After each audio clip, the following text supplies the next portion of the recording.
O yan, what's up mga ka-hybrid? Kumuha tayo ng 5 sample ng SL12. Ayan. Susukatan muna natin siya ng panicle. Tapos, the other day ay kukuha na natin ng grains per uhay. So sa ngayon, ay sukatan muna natin itong fresh na kuha natin dun sa kanilang area. SL12 Super Hybrid Rice. Dun po kay Sir Raymart Alipio. Ayan. Ripening stage na to, no? So pwede na tong i-harvest kasi kaya lang sariwa pa. So,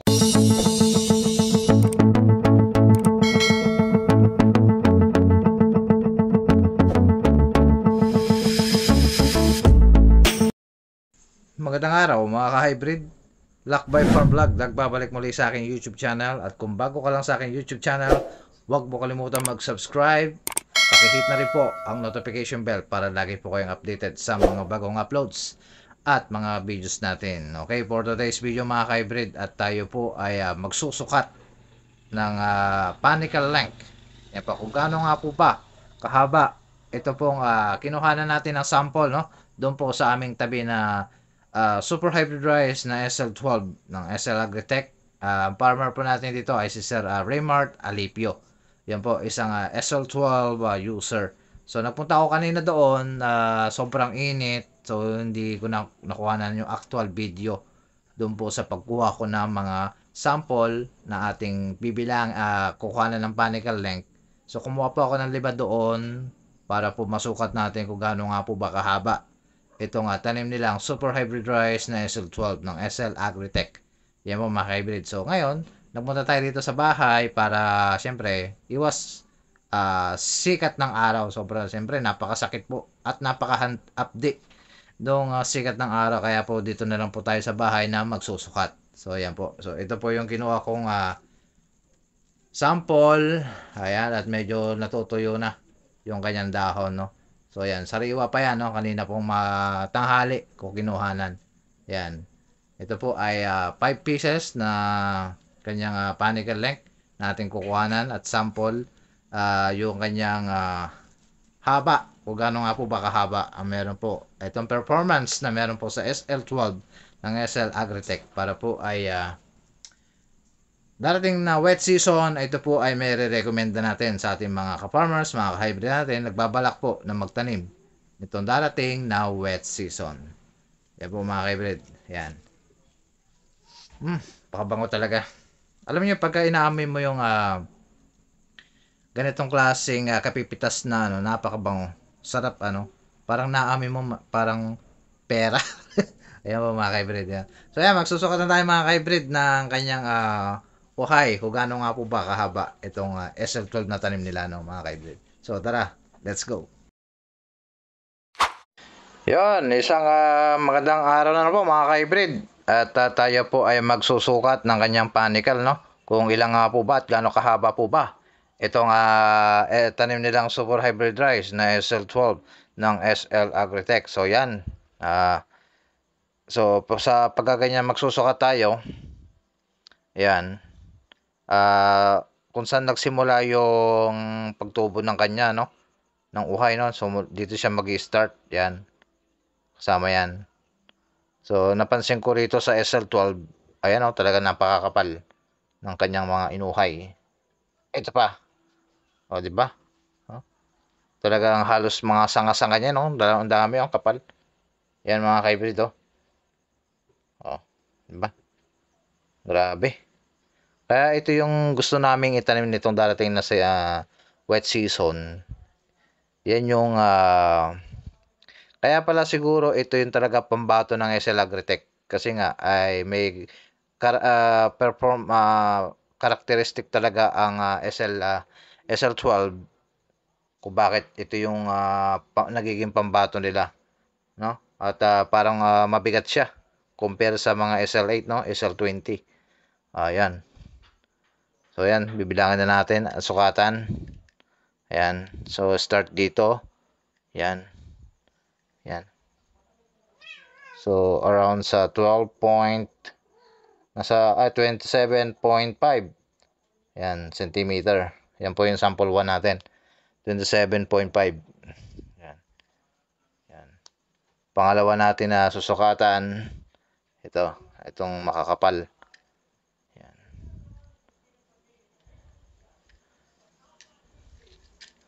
Ayan siya. So, yan. Yun. Saktong 27.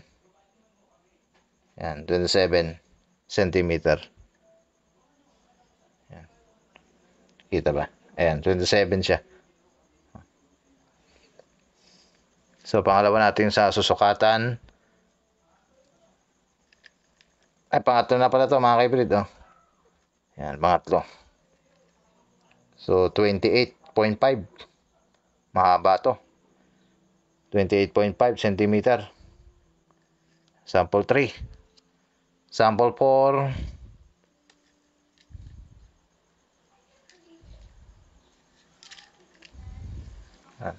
Ay, kahaba nito.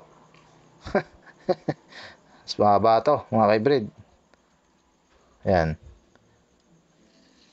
Mas mahaba to. Ayan. Mabot ng talos 30.5. Ayan. 30.5. Sample 4. Kahaba, oh. Di ba? Sample 4 natin, napakahaba.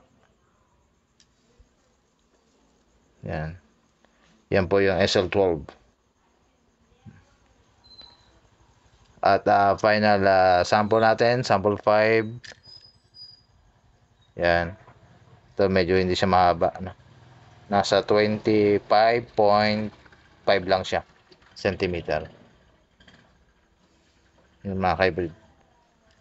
So yan, nakuha na natin yung sample 5, sample 1 hanggang sample 5, kanyang panicle length. So i-average natin ngayon kung ilang nga po ba, kung goods na ba ito para sa ating darating na wet season, na ito na po yung ating itatanim. Kaya lang limited stock talaga ito. At ayan nyo mga kaibrid, at susubukan nating hanapan nito ng mga authorized at source sa tayo makaka-order nito. So yan, talaga napakahaba siya. Yan mga kaibrid. So yan po, what's up mga ka-hybrid, at finally ay nasukatan na po natin ang kanyang panicle, itong super hybrid rice na SL12 ng SL Agritech. So kumuha po tayo ng sample 1 hanggang sample 5 para po makita natin at may range po natin kung ilan po ang average panicle length doon po sa kanyang kadauhay, yung mga ka-hybrid. So sample 1 natin ay umabot po sa 27.5 cm. So pagdating naman po sa sample 2 ay umabot po ito ng 27 cm. At pagdating naman po sa sample 3 ay umabot po ito sa 28.5 cm. At pagdating naman po doon sa sample 4 ay ito po yung pinakamahaba po na panicle length, ay umabot po ito sa 30.5 cm. At sa pagdating naman po doon sa ikahuling sample natin, sample 5, ay bigla na lang siyang lumiit na umabot po sa 25.5 cm. So overall, plus po natin yung sa 5, ay umabot po ito sa 139 cm. So divide po natin sa 5. So umabot po ito sa 27.8 cm.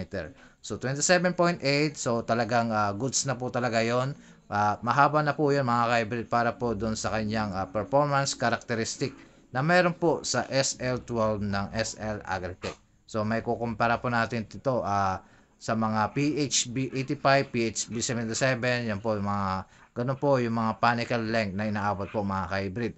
At pagdating po sa 27.8 at hindi ka na po lugi rito at talagang napakadami po ng kanyang binutil. So expected na talagang ang kanyang mga binutil nito ay abot po sa 400 to hanggang 500 po ito mga ka-hybrid. Nakita niyo naman po doon po sa mga sinukatan natin at napakakapal po ng kanyang mga binutil doon po sa kanyang mga sanga-sanga, yung mga ka-hybrid doon po. Kaya lang pagkakaiba talaga rito sa mga ina-apply natin na abono at saka dun sa ina-apply nating foliar, sila kasi dito hindi sila nag-apply po ng foliar. So 15 bags po yung kanyang yung kanilang in-apply po doon sa kanilang tanim na super hybrid rice na SL12. Yan po mga ka-hybrid na Siyempre, para sa atin, sa ating mga farmers, madami yon, no? So, nagre-range lang tayo dapat nasa 10 lang below. Yan po, para po makatipid. Pero sila ay siguro may kaya sila, ay talagang sinustentuhan lang nila talaga dun sa pag-apply ng abono. So, wala na silang in-apply na foliar, kahit ano pa, etc. etc. Yan mga kaibrid. So, yun lang, 15 bags na abono ng kanyang na in-apply po na fertilizer doon sa kanilang area na 1 hectare. Po, SL12 SL Agritech. So, yan. So, pagdating naman po doon sa 27.8, talagang masasabi natin na talaga ito ay talagang mahaba na mga kaibrid. Kung talaga ang range ng panicle length po, kalima SL8 ay umabot lang sa 24 to 25 ay talagang yun naman talaga yung haba ng isang performance ng SL8. Kaya lang mapapansin mo sa SL8 ay talagang napapintog, talaga napakadaming butil. So kahit hindi siya ganun kahaba, bumawi naman siya doon sa kanyang mga sanga at talagang binusog talaga niya doon. Kaya may mga katangian talaga mga SL variety natin, mga SL12, SL8, ayan, SL19, SL20, etc. at iba pang marami pang SL variety. At meron pang darating na bagong SL variety, mga SL22 at iba pa mga kaibrid. So yan po mga kaibrid. Ang performance na meron po dun sa tanim nilang super hybrid rice na SL12 ng SL Agritech. Yan po. So ano pang hinihintay mo mga kaibrid? Ito po ay may sasuggest ko. May tatanim nitong darating na wet season. So talagang ito ay limited stock lamang po na pwede nating ma-order. So maswerte na lang tayo talagang pag meron talagang connection tayo sa mga ibang source ay talagang mas mapalad tayo talaga na mabigyan tayo ng binhi na SL12 mga hybrid. So pag halimbawa meron po akong makitang connection, ay ilalagay ko po dyan sa aking description yung mga pwede nating orderan. So for the meantime, ay meron po tayo mga nilagay po dyan. Ay naipost ko na rin po ito. Upload ko na rin po itong mga contact detail ng mga SL contact detail doon po sa ating mga kamagsasaka, mga ka-farmers natin, mga ka-hybrid na nagnanais pong umorder. Ayan po mga ka-hybrid. At minsan, ay kung gusto niyo pong malaman din kung at maglalagay tayo ng mga contact detail uli dito po sa aking description below. Yan po mga ka-hybrid. So yan. At kami talagang gusto rin din namin ma-experience na magtanim ng SL12. So yun lang talaga mahirap. Pahirapan pa talaga makakuha ng SL12 variety na yan. So ngayon makontento na lang din kami sa mga anumang meron man. So siguro depende na lang din yan sa management ng ating tinatanim ng mga hybrid rice. So yun lang po muna mga hybrid ang amuti kong share sa about sa panicle length. Meron po dito po sa super hybrid rice na SL12 ng SL Agritech. So mag-ingat po tayo at God bless.